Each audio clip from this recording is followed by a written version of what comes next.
Hello, hello, hello, hello. Okay. Do we have audio now? Let me check. Do we have audio?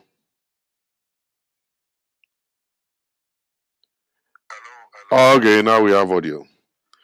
But I'm not sure. I don't know. Probably the is the video clean? Is the video clear on your side? Is the video clear on your side? I don't know. Is this video clear on your side? Please let me know. Let me know if the video is clear on your side. If you are able to, it's clear. Thank you. Thank you for the feedback. God bless you. All right, let's go straight to the business of today quickly. Let's go straight to the business of today quickly. We are talking about until death do us part. We're talking about marriage tonight. We're talking about marriage tonight. Um, what do we want to say? Where do we want to look into? Very important. Where do we want to look into? Very, very important. Uh, we are talking about until death do us part. Is it biblical? Is it the right thing for us to say? Is it the right thing? Is it the right thing for us to do? Are we really? Are we really obeying this? Are we following this? Are we working on this? This is the kind of a statement that we listen to all the time. That we hear it every time. Until death. Until death. When we go to marriage counseling, we hear until death. When you go for deliverance meetings on the until death.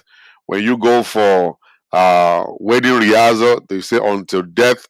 On the day of wedding itself, they will say until death. And you continue to hear this, but you see a lot of people fall out along the line. A lot of people, they fall out along the line. And you'll be looking at it as in like, okay, are we joking? Are we just joking? Are we just playing? All right.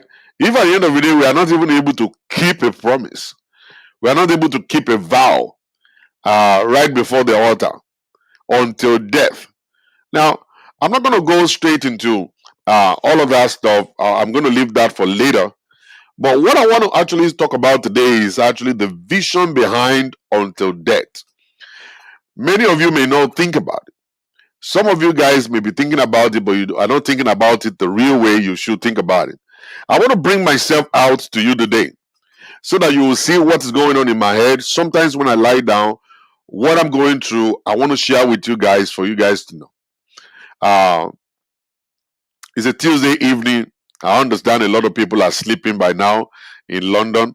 Some of my guys in Nigeria are not available. Some even in America, they are not available right this moment. But we're going to do this show anyhow. That's why I call it part one.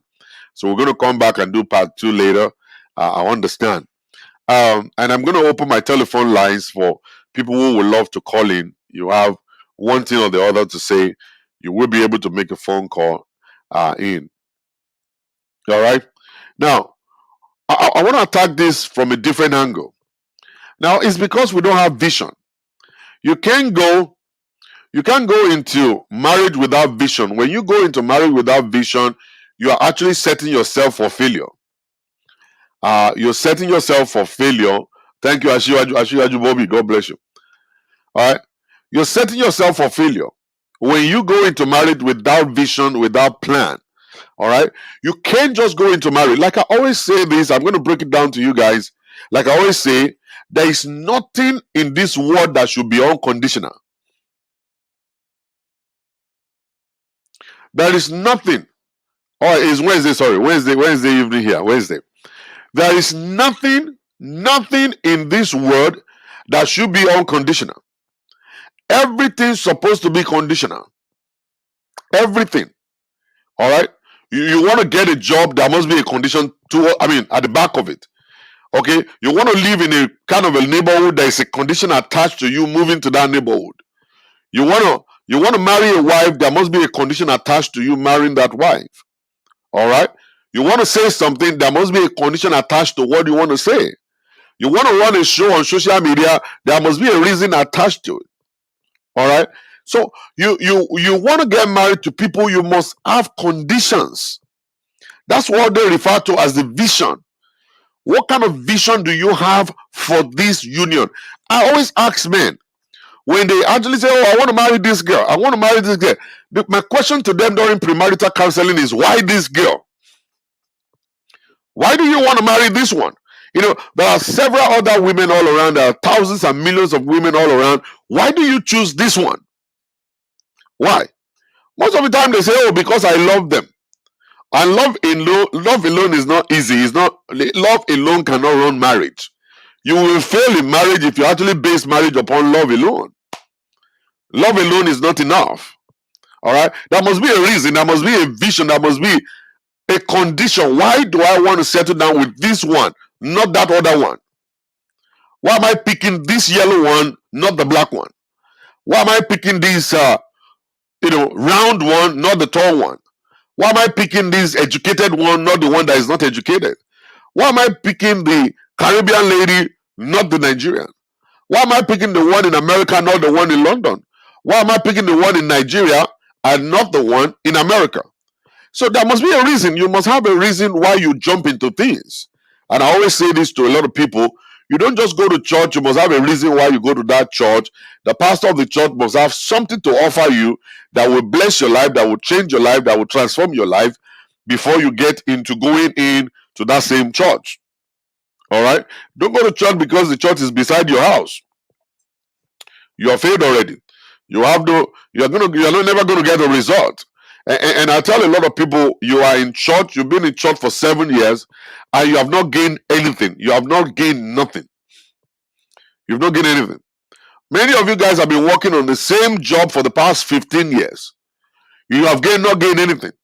Now, the only vision there, the only reason why you're still working there is because you want to retire there so you can start getting pension. That's a good reason too. All right? That's a good reason also. Some of you guys, you've been going to church, you got nothing to show for it. You're still going and going and going, nothing to show. And you go every Sunday. So going to church every Sunday is just going without a vision. Nothing. What do you want to achieve in the next 10 years? Where do you want to see yourself in the next 15 years? What are you supposed to achieve in the next 5 years? Long time goes, short time goes of going to church. It's very compulsory, it's very needed. Where do you want to see yourself spiritually in the next 15 days? All right, it's very, very important for us to be able to look into all of that stuff. It will help us a lot. It will help us a lot when we set up goals, when we have visions, when we go into marriage. Now, I want to share something with you guys.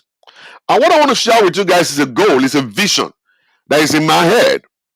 And I've been looking at so many things, the way my life is going. I'm not going to lie to you. I study my life all the time. I study my life. I look at my life. I look at what exactly in my life, that is actually so beautiful, so great that, I can continue to do, that I will so continue to do and just maintain, doing it. And I look at some certain things in my life that I do. I believe these ones are not good. I'm not supposed to continue to live my life like this. I'm supposed to change this old stuff around. Olumese David, God bless you. Good morning from Nigeria. I'm supposed to change this stuff around.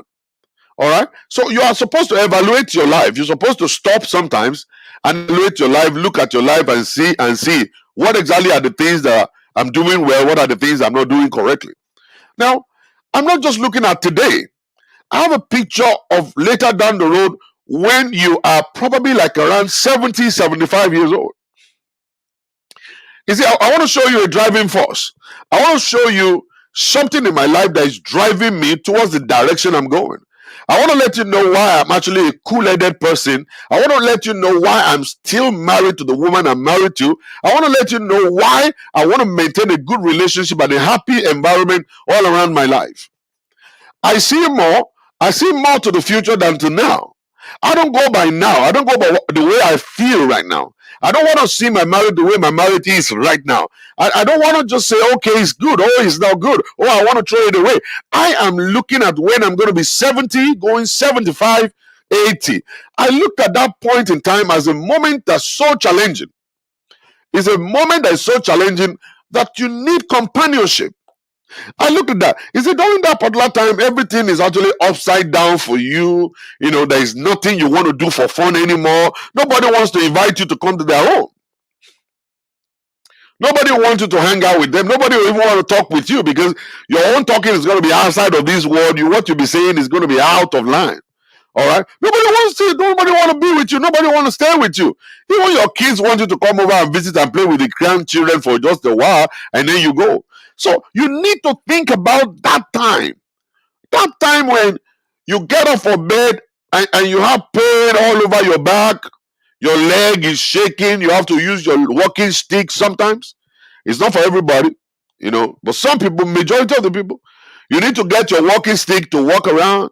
You can't just stay too long inside the shower. You have to sit down to take a shower. I don't know, probably somebody's getting what I'm saying right now. Maybe somebody's actually listening right now and gaining something from what I'm saying right now. A time whereby you can't just jump out and just drive on the street at night because your eyes couldn't see like they used to see before. Even under the glasses, you are not seeing properly. Or a time that you can't run, that you don't even know when something is coming and everybody is running, running, running. You know you cannot run. So you're actually very limited. At that point in time, you know that you need somebody next to you can talk with in case anything happens. You need someone next to you that can engage you, that loneliness is going to kill you if you don't have anybody around you. I always think about these days. I think about the time when all of your friends are going to be dying, that all you can attend is funeral, funeral, funeral. Just imagine, at that point in time, it's all about funeral. It's not yet time right now because I know all of you guys are still like 28, 29, 30, 41, 42 on the second. So it's still not yet time for you right now. This time you're still enjoying life. You're still okay. Everything is still fine. But you need to think about the future first. Don't just dwell in the past or dwell in the present time. Always think about the future. The future is supposed to be the driving force. All right? You're supposed to look at the future to dictate what happened now. What happened, what you are allowed to happen right now must be based on what you're seeing in the future. What are you seeing later down the road when you turn 75? What are you seeing? How do you think you're going to live your life? Have you even sat down to think about how am I going to cope with my life when I'm 75? What am I going to be doing when I'm 75? When I'm 75, I'm retired already. I don't go to work anymore. What am I going to do? All right. Have you thought about when you can get out of bed and you're crawling out of bed and pain all over and all kinds of stuff, and you can't visit anybody and your wife is dead? Sometimes the woman will go first or the man will go first. Think about it. Your husband is gone or your wife is dead and you're all by yourself. Or maybe you're actually still together and you guys are there and stuff like that. And at that point in time, you're shrinking. You don't have enough energy. You don't have enough strength anymore. All right. Think about it. What are you going to do? What are you going to do? How are you going to cope with your life? All right. I don't know. Probably you guys have been thinking about that, but I think about it all the time. And it has been a kind of a motivation for my life. I've been looking at that future. I see the weakness I'm going to actually experience. I see the pain I'm going to go through. I remember when I was a little younger, my dad would tell me to come and sit on his back. And then I would sit on his back when he's lying down on the mat, and he would tell me to be grabbing his back and stuff. I was thinking the guy was just enjoying himself. I was just thinking this man is just enjoying. Not knowing that the guy is actually going through pain. The back pain is killing him, and he needs someone to actually be able to, somebody to come over and sit on his back to make him feel good. Somebody to make him feel good. That was what he was looking for. I didn't know. I wasn't thinking about it.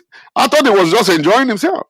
It's later down the road now that I got a little older, I found out that you are going to have a back pain and you're going to have your kids to come and sit on your back and help you to actually straighten your back and stuff. But thank God now we have massagers and we can go to take a massage and all kinds of stuff, back rub, belly rub, or whatever they call it. But in those days they don't have that. So we will have to sit on my dad's back just to be able to make sure that he feels comfortable. All right? Think about that time that you are going to start attending a lot of funerals. A lot of funerals, all your friends are going to be dying. Your best friend is going to die.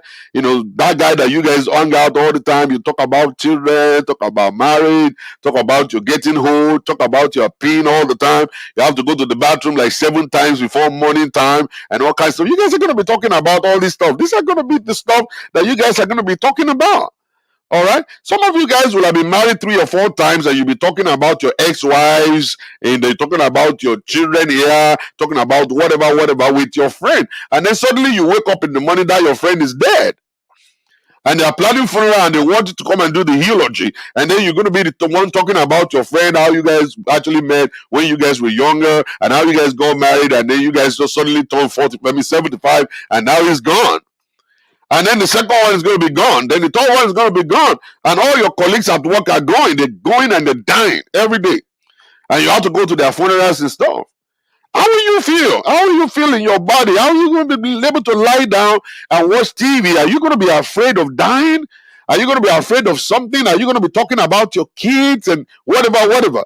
All right. At that point in time, I believe that every one of us is supposed to have a plan that, you know what? I want to have somebody in my life. I want to be able to grow old with somebody. I have come to realize one thing.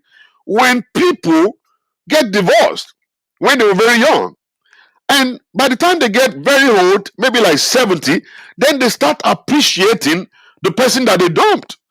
They start appreciating their ex-wives or their ex-husbands and stuff at the age of 70, 75, 80. Then they start understanding life better. They understand life better. And that's actually the reason that you need to think about the future before you actually use the present time to destroy the future. There is a beautiful future ahead of every one of us. There's a beautiful moment that you're going to see when you get old. It's always a beautiful life. I've not experienced it, but I've seen it in life of people. I've been dreaming about it. I pray for the Lord God Almighty to give me long life, for me to be able to see those things I've been dreaming about. I've been dreaming about having my wife with me at that age of that old age, that we can recollect of things of the past, that we can crack jokes of when we were very young. We can crack jokes about our children. We can talk about our grandchildren, and talk about our life, people we have known, people we have met, people we have, been with. And we can talk about what we want our children to do to us when we're dead. Let's talk about the day of death together. Where do you want to be buried? How many people do you want me to invite for your burial? If I die first, what do you expect of me? How much should I give the children? What am I supposed to do? This kind of a beautiful moment whereby you guys have a conversation of the hand. A conversation of the hand. It's motivating me to want to be here. It's motivating me to want to remain in this relationship, that I have a future that I'm dreaming about. There's this future I'm dreaming about. There's this kind of life I want to experience with that old woman with gray hair. I want to experience that old age whereby I don't have to think about sex anymore. I just want to lie down next to her. I just want to engage her in a conversation that we're going to talk about some stuff all night long because of insomnia. Insomnia is that we were not able to sleep all night. Maybe we catch naps and there and all kinds of stuff all through the morning and day. And then at night we can sit down together. At that moment when our hair is gray, when I'm completely bald and my beards are green, red and brown or whatever they call it, and I'm so thin, shrinking, and I'm walking gently into the living room, and she's walking like that too. We're sitting down on the couch, watching TV and laughing, and we see the grandchildren walking all around and the children walking all around the place and running on Christmas Day, on Easter Day, all the days they come to visit us. I want to experience that time. It's motivating me to remain. It's motivating me to work on my marriage. It's motivating me to say, you know what?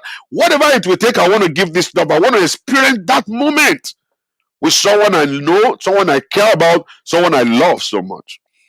I don't want to just live my life alone. I don't want to live my life alone without love. I don't want to live my life alone by myself. How restless will I be? How uncomfortable will life going to be if I do that, if I live my life all by myself? But see, don't get me wrong. There's going to be a time that you're going to live your life by yourself, because you will not always be there for you. You will not always be there for her. A time will come that death will take one of you guys, or death will take her, or maybe you. And the moment the one of you is gone, sometimes it doesn't last, that the second one will go also. Because you guys are used to yourself. 60 years of marriage, it's not a joke. You're going to miss him. You're going to miss her like hell. And the next thing is you want to sleep and not wake up again. And I come to understand that dead people do visit people. I don't know how that works. I'm not sure about it, but I actually saw my grandmother. My grandmother would tell us in the morning, my husband was here last night. Stuff like that. I don't know how they do it. Maybe they see them, maybe they talk about them, maybe they think about them, maybe they are hallucinating. I don't know what's going on, but in a way, they just kind of like have a memory of their husbands. They have a memory of their wives. They want to see them again. They miss them like hell. They think about them all the time. And that's going to take them away on time, real quick, because they're going to miss each other. I'm not going to tell you the fact, ladies and gentlemen. You're listening to me today. I know you guys are not commenting. You're not posting any comment right now, but I know what I'm talking about. I know exactly what I'm saying at this moment because that's a motivation for my life. That whenever I wake up in the morning, I always thank God for the gift of life again today to see this day. And every time I look at the mirror, I see my gray hairs and stuff. I pray to God for it to get more and more and more. I want to have all true gray. I want to be old. I want to turn 60. I want to go 65. I want to go 70, 75. I want to go 80. Understand? And I want to go all through with her still there with her gray hair. I want to see how it's going to feel. I want to enjoy that old age. So I looked at the time of the altar and I said to myself, I made a vow. And the vow I made was until death do us part. I look up and down. Is it something I could maintain? Can I make this real? Can I stick to this? When you look at the ups and downs, when you look at the challenges, when you look at the pain of marriage, you think it's gonna get you to a point whereby you feel like this is reality. Now all of those mambo jumbo stuff I said right in front of the altar is never gonna pass, it's never gonna come true. It's never gonna come true. I said something like until death. I don't believe until death is ever gonna be possible. I don't believe I'm gonna get hold with this woman. I don't believe I'm gonna get hold with this man. The challenges will come. All those things will come. Situations of marriage will come and fight you and all kinds of stuff: mental abuse, physical abuse, sexual abuse, financial abuse, physical abuse. All those kind of stuff will occur in marriage. And at the end of the day, you feel like, you know what? I want to throw in the towel. I can't just go on. I can't just go on. I can't just go on with this. I can't just throw this. I can't do this. All right. A time will come, you now look back again and say, you know what, but I get the vow. I had a vision. Now, when there's a vision already, when you're seeing something, you see, whatever you're seeing becomes your goal. You're seeing it. You have it on the back of your mind and you're telling yourself, I gotta make it work. This must work. This must work. I must make this to work. Either it will kill me. This must work. Because there is a vision you're seeing. You're looking right ahead. You're looking about 30, 40 years ahead of yourself. And you're looking at the gray hair. You're looking at the ogi in front of you, like in the morning with akara. You're looking at you going outside to pick up the newspapers. You're looking at yourself in the pajamas and walking around like that. And you want to drive your old car. And the car is still new. The car is still clean because you don't go nowhere. And then you jump in that car and you drive a little bit slowly. On a 40 miles an hour, you're doing 35 or 20. On a 60 miles an hour, you're doing 40. You slow down. You go to places you used to get mad before, you don't get mad anymore. You used to yell before, you don't yell anymore. I see old people are so romantic these days. When I see them being romantic, I see the old wife driving. And the old wife will come down to open the door to the old man. The guy is so old that he's not even able to open the door by himself. There's no way he could drive. But the wife is still strong at that age and she's bending and she's walking and she will come all the way to the other side and open the door to the guy and push his wheelchair to him. And the guy will jump on the wheelchair and the wife will wheel him away. Beautiful life. I don't understand. Maybe you're seeing the picture. I don't know. Probably you're seeing the movie I'm trying to make right here. And then they push themselves. And then they go and she will make the food and everything will be right. And I saw a video of an old man who was at the bedside of his dying wife. At that age, they were holding hands and they were kissing. They kissing each other, and the woman was saying, God, I love you. I'm about to leave you, but I love you. Always remember that. Don't give up on the kids. Don't yell at them. Take care of them. Tell them I love them. And the old guy was crying. This guy was probably like about 90 years old. A 90-year-old man was there, still feeling the love. And he was crying. And the video was on until the woman gave up the ghost. Beautiful life. A beautiful life. Of a time that the woman is about to go, is committing everything to the hands of the man. You see, it doesn't happen these days. We break up relationship at 40. We destroy relationship at 3 years. We don't have any endurance until death anymore. Where is the endurance until death? Because there's no vision. We're not connecting to anything. A 90-year-old man is still in love with his wife, and they were still there together. And this old man will go to visit his wife in the hospital like every day, and will sleep next to his wife and hold his wife together with himself, cuddle with his wife, the dying wife, that actually was dying of cancer. And the woman died right there in his arms. I'm telling you, beautiful things.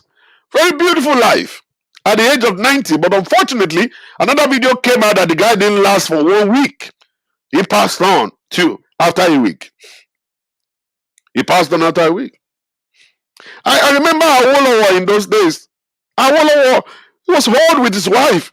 He died, and the wife died right after. Beautiful life. You know, I want people to think about it. I want you to think way beyond now. It's possible for money to be causing problem. Look beyond money. It's possible for the man not being faithful. Understand? I understand how painful it is when you are being disappointed and disgraced, and you have been betrayed and all that kind of stuff. I understand. All of these stuff are just the test of life. The test of life. All right. You have a woman who is so verbally abusive. It's a test of time that you need to actually become so mature to handle those things and deal with them. All right. Let people just stay faithful. All right. For a man who is cheating all around, you need vision. A man that is cheating, you need to focus, and you need to create a vision for tomorrow. And that vision is going to keep you on track. And you're going to be able to go further in life until death do you part. If you have that vision, you will walk it. You're going to walk with it. It's just that when we were young, we had a vision to become a doctor. And we went to school all the way, 7 years of school. You know, we went to medical school and all kinds of stuff. You know, a lot of people want to be a nurse. They have to go to school. It's a vision. The moment you have a vision that is a goal set for you, you know, you follow it. You became, you know, so many of you guys were scared when you were in nursing school. You never believed you could ever pass. You never believed you could ever make it. But at the end of the day, you put your best into it. Why can't you put your best into marriage too? If you're able to put your best into going to school and passing your exams, you're able to put your best into the job. You don't know nothing when you got the job. They were making fun of you. The Indians were making fun of you. Making fun of your life, that you don't know anything about project management, you don't know anything about being a scrum master and all kinds of stuff. They make fun of you. But today you are now a guru. Today you are now the best. Everybody's calling you all over the place right now, offering you $300,000, $400,000, $600,000 to hire you. If you are able to concentrate and you are able to go through all of those things, and you will still focus, why can't you focus on your marriage? Why can't you create a goal and say, sweetheart, we need to create a goal. We have to create a goal for our life. We have to create a vision. Where do we see ourselves in 50 years? We have a 50 years plan. I don't want 3-year plan, 4-year plan. I want a 50-year plan. That, sweetheart, we need to start working for 50 years. 50 years. And then you guys put it on the table. What are the things that could break the 50 years promise? What are the things that could destroy the 50 years contract? Number one is lying. We don't want to lie to each other. We want to be transparent. And then because of that particular vision of 50 years, we take lying out of our game, take lying out of our life. Number two is money. When we run after money too much, we're going to actually destroy the 50 years plan. Then take money out of this stuff. Let's make money enough to be able to take care of ourselves. Don't let us just live for money. Let us live to spend money. And then you guys make up your mind about it. And then the next thing is cheating. Cheating is going to break our 50 years plan. How? Because the moment you cheat, you're going to break my heart. And when you break my heart, it's possible for me to divorce you and stuff like that. Then we take cheating out of the picture. We throw cheating out of the window. And this is on the part of the man and the women. Also, we both have to take cheating out of the picture. All right?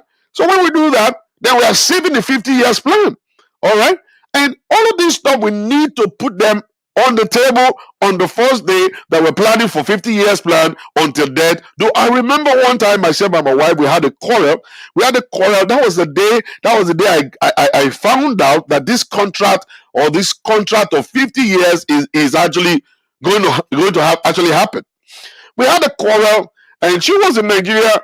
I am here, and we had a quarrel, and I was yelling on the phone, and she was yelling on the phone. I don't know, probably you guys have been fighting, you have experienced phone fighting before.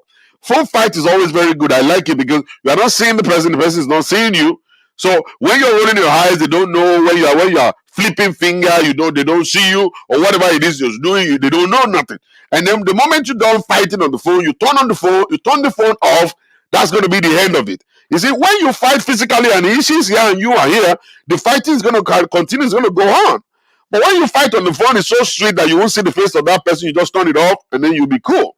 All right. So when we were fighting, I was shouting, she was yelling and all kinds of stuff. Then one thing, there was a moment I asked her, do you want to leave?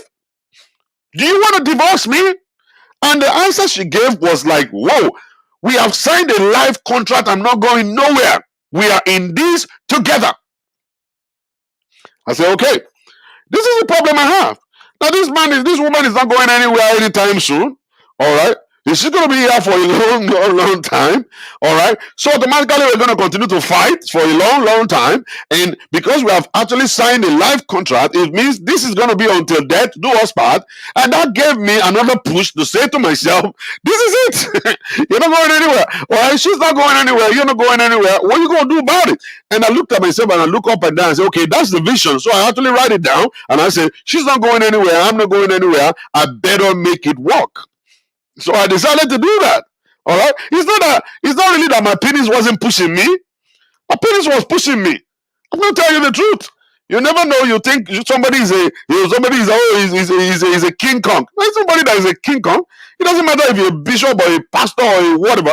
I don't care who you are. Understand? As though you can actually be living inside the church. The penis is still working. And the penis will always push everybody. You're gonna push you and ask you for some other things that you're not supposed to ask for. All right. So the issue is that it's not like I'm dead. It's not like I don't still find pretty girls all around the place, but I always think about the vision of 50 years. I think about the 50 years plan. Now, I don't want to mess it up. If I don't want to mess it up, I better just keep my stuff in my pants and just continue to do what I'm doing. I'll be a good boy. I just continue to be a good boy right here. All right? Continue to be a good boy. And that vision will drive you. That vision will motivate you. That vision will push you until you get to that point and then you look back and you say, thank you, God, because I've been able to achieve it. I've been able to accomplish it. You will get to that point when you look back and say, I've been able to fulfill until death do us part. It's a big issue. It's a very major thing, many major situations that so many of us don't think about it. We think about the pain we are going through right now. We think about the challenges we're going through right now. And we want to just get out of it real quick. I just want to get out of this real quick. I just want to get out of this real quick. I just don't like this pain. And it's, you don't understand. Without pain, there can't be progress. There can't be breakthrough without pain. No pain, no gain. You see, when there is pain, there is gain. All right. You better be asking for pain. Better be asking for all of those stuff, because that's what's going to mold your life. Those are the things that is going to make you to get to your destination. All right. So if you run away from the pain, you will never get to where you're going. You're going to continue to start all over and start all over and start all over, and you will not be able to make it work because you're actually going to be a quitter, and quitters don't win. They don't get to the point. They quit all the time. If you're just like that, you continue to quit in your life. So many people just want to get out of it. They want to get out of it because, this pain is too much. This insult is too much. He's talking to me, he loves this and this and this and that. I have too much pride. I can't take it anymore. And then you throw it all the time. You're throwing it out of the trash every time. Every time this guy is not good, you throw them out. This woman is not good, you throw them out. This one is not working for me, you throw them out. You will find out you continue to throw people away from your life until you are whole. Until you're whole. But I've been able to locate it. I've been able to find it. I'm not looking at now. Even now that my wife does, sometimes she say we want to talk. Sometimes you actually will want to talk. Sometimes she will say, I got something. I got the problem with you. I got to talk to you about something. I listen. It's not because I want to listen. I really don't want to listen. I want to tell her to go kiss Transformer. I'm not going to lie to you. I want to tell her to go kiss Transformer. But every time I remember the vision of 50 years vision, that stuff keeps me on track. And that stuff will keep me on track. And I just cool down and I just listen. What do you want us to discuss? All right, this is what we want to discuss, because every time we don't discuss stuff, we are going to destroy the 50 years plan. Every time we don't discuss stuff, we are going to mess up the 50 years plan. All right, we destroyed the 50 years plan. If you want to maintain the 50 years plan, you have to be a man of vision. There must be a goal set. You have to set the goal. The goal will actually be able to guide you. The goal will make you to have endurance. The goal, because you are looking at the trophy. All right, the trophy is what you're looking for. That was actually what Paul said in the Bible. He said, when you are actually on the race, you are not just looking at the pain of the race, you're not looking at the spectators and the hailing and stuff. Your eyes supposed to be set on the goal. And when you set yourself and your face on the goal, it will continue to keep you going. It will continue to keep you going. You're going to keep moving, keep moving, keep moving, keep moving, because there's a goal right ahead of you. There is a vision that you're living by. All right, that's what you live by. All right, you can't be deviated. You can't go in any other direction but the direction of your goals. So I see the picture of me when I'm old. I see the picture of my wife when she's old. I looked at the children God has given unto us, that they're going to grow matured and old too. They're going to have their own kids, and their kids are going to give them a little trouble here and there, and then they want to complain. I'll be like, well, that's how you were when you were young. You know, thank God this is payback time and stuff like that. We'll be happy to talk about all of these experiences. We'll be happy to sit down and talk about 1969, talk about 1970, talk about 1967. We can actually make reference to a lot of years when we used to go for Father Christmas. You know, we call it Father Christmas in those days in Queensway, Ibadan. You know, Kingsway, Ibadan. We don't remember all those good, beautiful years. Like I said on my page today, I don't know why they say the good old days. And now I understand it, because I was actually studying when I posted it there. Now I remember the good old days at the time went by. You were still very young. The time that you have enough energy. You were going from one place to the other. You are enjoying your moment on earth. And now you are old. You can't do nothing anymore. So every time you look at life, you always actually refer to life as in the good old days. The good old days. The good old days are going to pave the way for you for the good new days. You see, if you are looking for a new day, there's going to be glorious days. You're going to look all the way to the future, and the future will form your present time to get you to your destination in the future. Your present time. This your present time will mold your life. What you put in your presence right now, in the present day, is what will propel you to your future. What you think about right now, what you agree on right now, the vision you put on the table right now will mold your life to where you want to go to. And that's what the Bible says. Can two people work together unless they agree? There must be agreement to walk the walk. There must be an agreement to go to the journey together. There must be agreement to fight and to always make sure we forgive. There must be agreement of a vision ahead of us that you say, what? We are going 50 years. And nothing can stop us, and nothing must stop us, and we are not going to stop ourselves. And you guys going to go, because that's what vision will do. When a man is got vision, and that's why the Bible says, my people perish for lack of vision. When they have no vision, no knowledge, they perish. The only people that don't perish are people who have created vision. You have created a vision for yourself. You know exactly which direction you're going, and you don't even have the vision alone. You have written it down. When you write the vision down, that's the entrance of that vision into this world. The very first entrance of a vision into life is when you write it down. When you still imagine it in your head, it's still there in the spirit world. But when you write it down, it's coming to the physical. So when you write it down, you're going to now start taking it step by step by step, and then you move further in your life. I think men should agree to stop cheating. Agree with your wife to stop cheating today. Because there's a future. You don't think about the future and say, okay, we want to grow old together, so agree with her to stop cheating. Oh, there's nothing in cheating. There's nothing there. I'm telling you. What you not know? There is nothing there. Nothing, no difference at all. So all you gotta do is just to agree with your wife. I'm no longer cheating. All right. I don't want to cheat, because let's have a 50-year plan. Let's have a 50-year plan. I'm going to forgive you. You're going to forgive me, because we want to get to that point. So you agree together to stop lying. Agree to stop lying. Agree to stop doing 419. Stop doing credit card fraud. Agree to getting a job. Agree to stay on your job. Agree to start a business.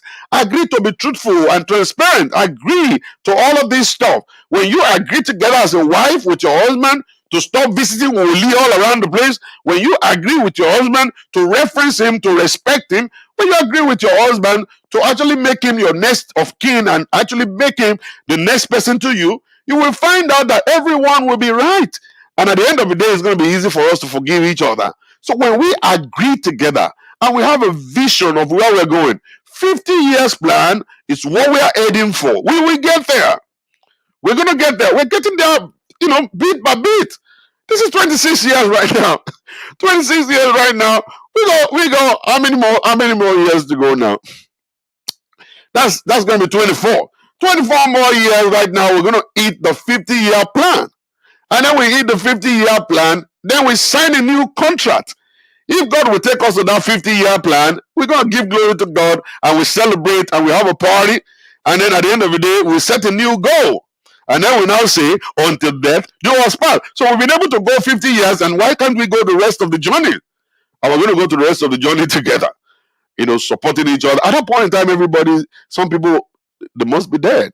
Your mom is dead, your dad is gone. Even some of your brothers are going to be gone. Some of your sisters are going to be dead. Your friends are gone, and there's one person that you're just living your life with. There's one person who knows your story. There's one person that can actually laugh to your jokes, because your jokes are not funny. But she's used to you. She knows you very well. And then she will laugh to your jokes, even though they're not funny. You know, and she's the only one who knows you. And that's the person that will help you to go into bed. She will talk you up in bed. And that's the person that will cook your meal at that age. That nothing will make no sense to you at that point. No more sense in anything. That sometimes you don't even want to wear underwear, because underwear to you is a kind of a lot of work. It's going to be a lot of work. Putting on underwear is going to be a lot of work. Sometimes you just want to walk around naked. At that age, you don't even want to take a shower. If you take a shower, that's Christmas Day. And during that point of time, you're just tired of life. But there's something that is making your life beautiful. That woman there, and she got gray hair. She got very weak knee, walking gently. And the two of you talking and laughing. Remember all of this stuff, all these days when brother so and so did that, when sister so and so did that. And then you sit all your kids down and tell them stories during the moonlight. Remind your kids when they were young. Tell them stories of your love. Give them ideas of what they're going to say when you're dead. When you guys are actually testifying during my funeral, I think you should remember to talk about this. On the day of my funeral, I think you should play this kind of music. And I want to be buried next to my wife. And then you guys are going to talk about it. Where should we bury you guys? Should we take you guys to Nigeria or bury you guys in America? I want to be buried on top of my wife or underneath my wife. Depends on who dies first. If she goes first, I'm going to be buried on top of her. Okay? If I go first, make sure you bury her on top of me. Or the wife may say, no, why don't we just be buried side by side? And then you guys talk about this. It's a beautiful time. Beautiful time, because if anybody should die at the age of 90, that's not even anything painful at all. It's a beautiful thing. You have lived a good life. You paid your price already. You've enjoyed life. And then you go. It's a glorious exit. So when you talk about what you want, how you want it done, good. That's very good. I wasn't there when my mother passed. I didn't want her to go anyway. She died at the age of 70, I think maybe 72 or 73. She died. I was planning good stuff for her. I was planning, oh my God, I'm going to bring my mom to America. Oh my God, I'm going to take my mom to this place. I'm going to take my mom to that place. I'm going to buy my mom this. I'm going to buy my mom that. I had plans, but that didn't wait for me. That didn't wait for me. And this is a lesson for a lot of you guys out there. I think you should learn from me. Don't wait. Whatever you want to do for your mother right now, do it now. Don't wait until you have $20 million in your bank account. Don't wait until you have a lot of money in your bank account. Don't plan to do big things. No. Do small things in a big way. If you want to get her a car right now. If you want to build a house for her, build her a house right now. If you want to take her to America, let her travel everywhere. Let her travel right now. Because they look good, because they walk around, doesn't mean that they're not going to die. There's only one thing that you can't bargain with: death. You can't bargain with death. And you don't want to leave yourself at the end of the day now feeling guilty that you didn't get to do what you promised your mom you're going to do. So don't wait. Whatever it is that is actually in your power right now, do it. Because they're going to go. And when they go, that's the end of it. So she left. She died. She didn't tell us she was going to die. And now I understand why people do say, just so by. Just so by. I come to realize that there is nobody that is going to be able to discuss the day of death with nobody. Even people that are sick on their sick bed, they might not know. They might not know the day they will die. So whatever it is that you need to do for your parents, you do it now. And whatever it is you need to do for your wife, do it now. Let me go to that route. I just want to go to that route. I didn't want to go there before, but I'll go there right now. Whatever you need to do for your husband, do it now. I see a lot of women actually celebrating their husband and doing all kinds of surprise parties and stuff and everything to celebrate the 50th birthday of their husbands and 60th birthday of their wives and all kinds of stuff. I think it's the best thing to do. Celebrate them. Celebrate these women. Celebrate these men. They have spent their life taking care of children, for all their lives. Try and focus on them for once. We are both focused on the kids every day of our life. They're going up, they're going this, or they go to college. We're putting all our money onto them. We couldn't celebrate birthdays. We couldn't celebrate anything, anniversary in this. We couldn't go on vacation because we had to save all our money to send these kids to school. Now we're done. They're in school right now. And they're doing well right now. Let's focus back to ourselves. Let's celebrate each other. And when we celebrate each other, all right, we're going to be rest assured that on one day, even if death should take any of them, you will be so glad you did. You will be so glad you did. Is it we celebrate people when they're alive? You should don't celebrate people when they're gone. I tell myself that. I don't want to be celebrated when I'm dead. I look at a lot of things I do, and sometimes I just think about myself inside a casket, and I see my picture all over Facebook, and people talking about, oh, Pastor Shola is gone. Oh, he died yesterday. And it's, oh my God, he's a good man. I wish I could have said I love him. I wish I could have sent him money. Oh, I wish I could have support his ministry. I wish I could have done this. I don't want that. I see that all the time. I see it all the time. That people will die and then everybody will start regretting they never did anything for him. They start regretting they never supported him. And some of the wives would die, and then the wife would think about, oh wow, and she was a good woman. But I didn't get to treat her right. I didn't get to celebrate her. I didn't get to do anything for her. All right? This is the time you're supposed to do everything. This is the time you're supposed to stop. All right? Stop right now. $5,000, $10,000 is not actually too small. It's not too big to celebrate a woman with, to celebrate your spouse. Make them happy. Celebrate them. Take them to places they need to see, places they need to go to, because the day of death is coming. And when it will come, death is not going to bargain with you. We are supposed to take advantage of time. We are not supposed to wait. We are not supposed to wait. I see it all the time. I always tell myself, Shola, enjoy yourself. Shola, gbadun are. I say it to myself all the time. I look at myself in the mirror. Sometimes when I go to my bank account and I look at the money there, and I feel like, I want to spend this money. Oh. Yeah, I want to buy something. Oh. And the voice will come, Shola, gbadun are. Gbadun are. But my prayer is for me to actually continue to live until I get to that point, that point of old age and the wife is old. But still along the line, I still think about the time that in case probably God won't allow me to get to that point, why don't I enjoy the moment now?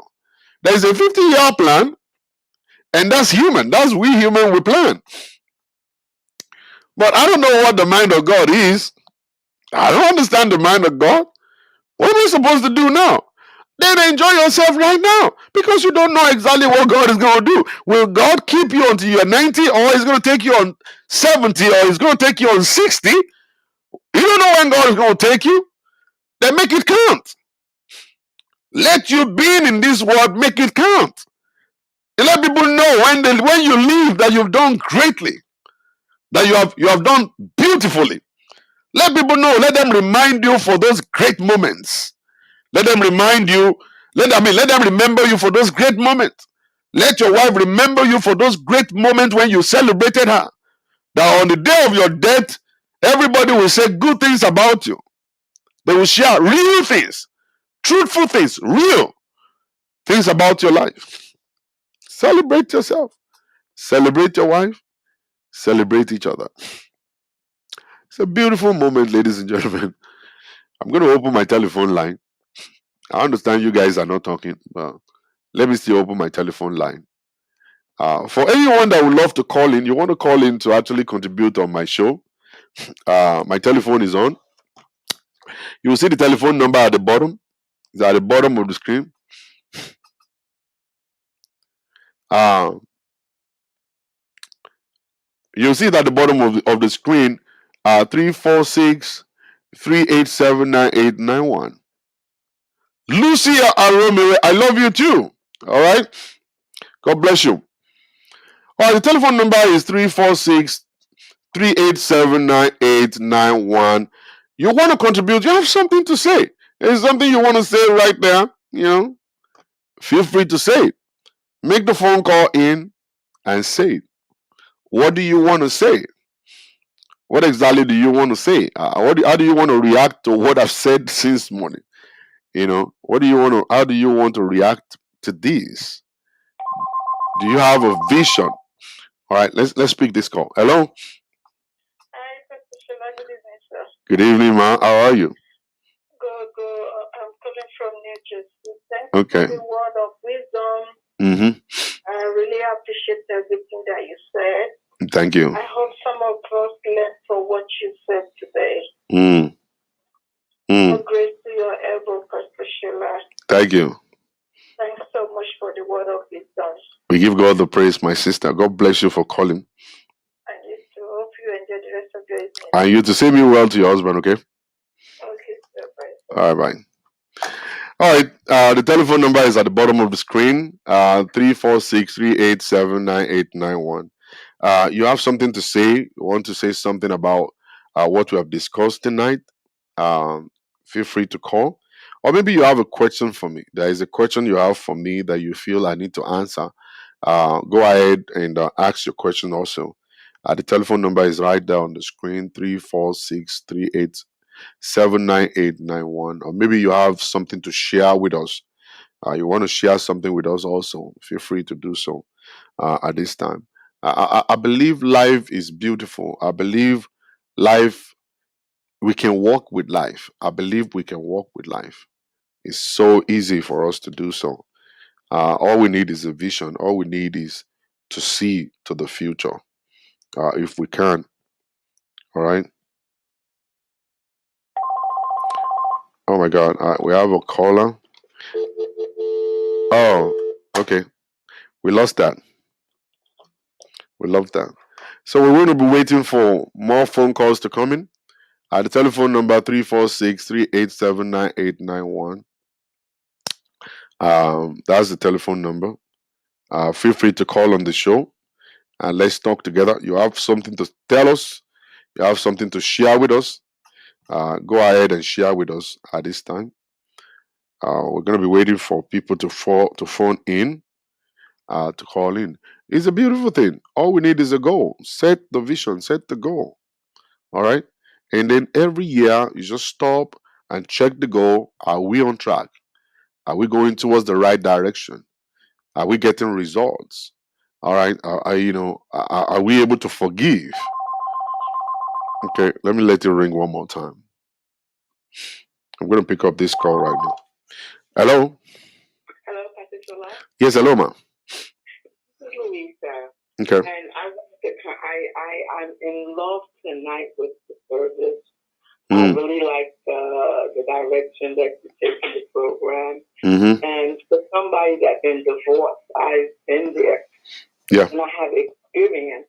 I was married to somebody that we grew up together as a teenager, and we grew up, graduated college, and we got married. And the marriage didn't work.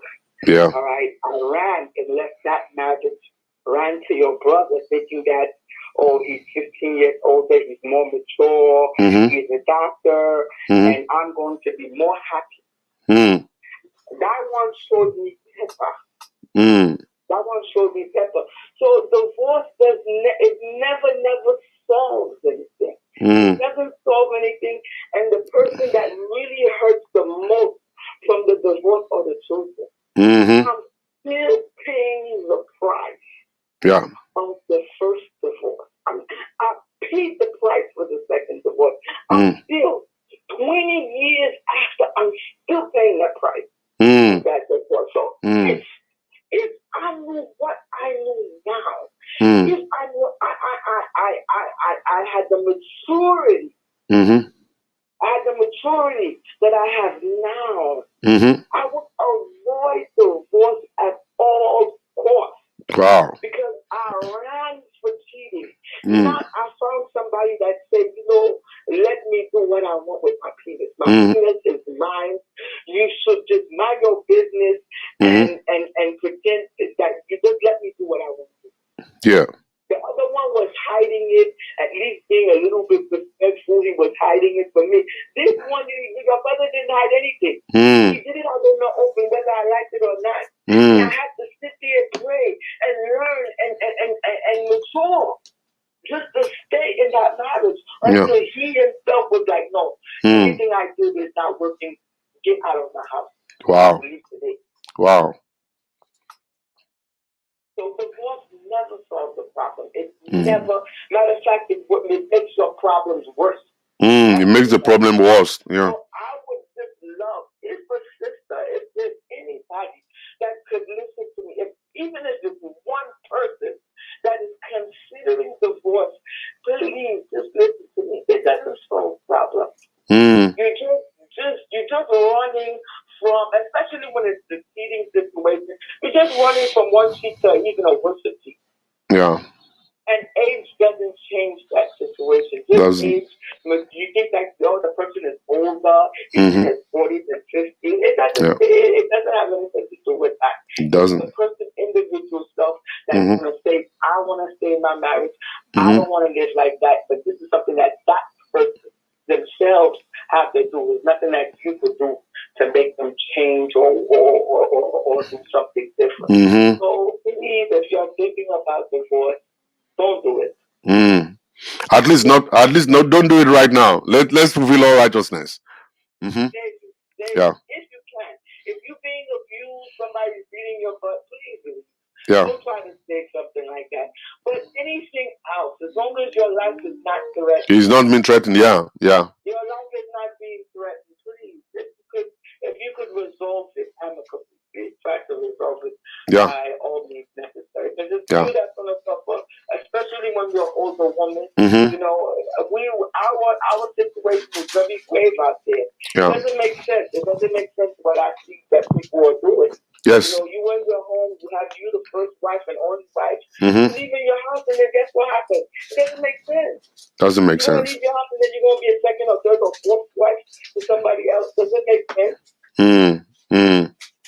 you're going to leave your house because the man is not paying enough bills. So then you kick him out, and then now you're paying all of the bills. Which one is worse? Think. Stop being so petty and looking at little stuff that eventually everything is going to be so great with time. But people don't have any patience, everything. They just want to come and then automatically, I want a Mercedes-Benz, I want a big house. They're looking at other people's stuff. They don't know how much years that person had to wait before they materialize that. They want it tomorrow. Yeah. So please, if anybody here, just one person, even if it's one person, I hope that my contribution. All right. Thank you very much. God bless you. Thank you for calling on the show.